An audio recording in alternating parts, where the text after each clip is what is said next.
Wedding season is in full swing. This summer, the Anoka County Historical Society is inviting everyone to walk down the aisle to get a glimpse of how families say "I do."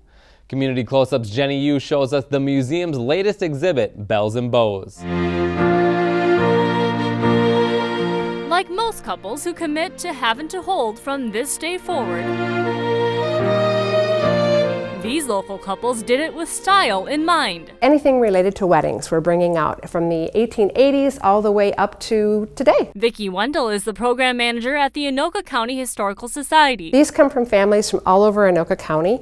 Some of them are still here, rooted deeply in the county, have been here for the last 150 years. At Bells and Beaus, the wedding dress collection dates back to the 1880s. Well, in the 1800s, Queen Victoria really kind of started the rage with a white wedding dress, but it wasn't something too many people could afford. It was very lavish. That's why in 1884, this navy blue dress was not considered a wedding faux pas. Most women got married in their best dress. So eventually we get to the 20s and we have a pink silk flapper style dress. That was her wedding dress. That was what she chose because colors were fun and colors were easy. In the 20s, it was a little less expensive than other things. Then to the 30s, 40s, and 50s. Now we're really getting hung up on white dresses, and everybody wants a white dress, whether you have money or not. So there's many styles that are both elaborate and expensive, and there's some that are very simple and homemade. But it was also a time when future grooms were at war. And during World War II, of course, there were many weddings where he wore his uniform because there was a shortage of a lot of things that were rationed during the Second World War,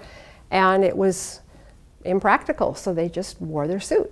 We've also got one story that talks about how World War II era wedding, the one who was getting married had asked her bridesmaids, and nobody had money or availability really to get a new dress, so her bridesmaids wore their wedding dresses as their bridesmaids' dresses for her wedding. Also from the 40s through the 2000s, a special wedding dress donation from 3 generations of women from Columbia Heights. All 3 of the brides have now donated their wedding dresses to us. So we have grandma, mom, and daughter, all from Columbia Heights, all with their wedding dresses. And from Coon Rapids, a wedding in 2014 featuring a purple wedding gown. And now we start to find brides saying, wait a minute, I don't want only the bridesmaids to have all the fun with a pretty colored dress. I want a colored dress. And while many things have changed from generation to generation, including the style of wedding dresses, a lot has stayed the same, including the tradition of having cake toppers, wedding bouquets, and of course making sure the bride feels beautiful on her wedding day. It's a way to appreciate how things have changed,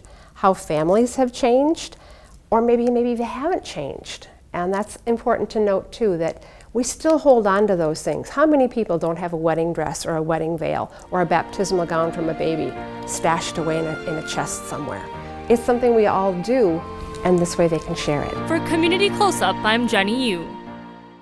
On July 11th, the exhibit will officially open with a wedding reception. It's open to the public and there will be cake and lemonade, and guests are encouraged to wear their best or worst bridesmaid dresses, and there's even a prize at the end.